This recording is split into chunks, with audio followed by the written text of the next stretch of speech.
নমস্কার, আমি শম্পা শিকদার।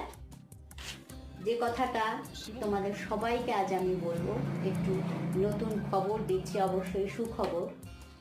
নাট্য ব্যক্তিত্ব প্রয়াত মনোজ মিত্র অভিনীত শেষ ছবি তরুণ পরিচালক শুভঙ্কর দাস তার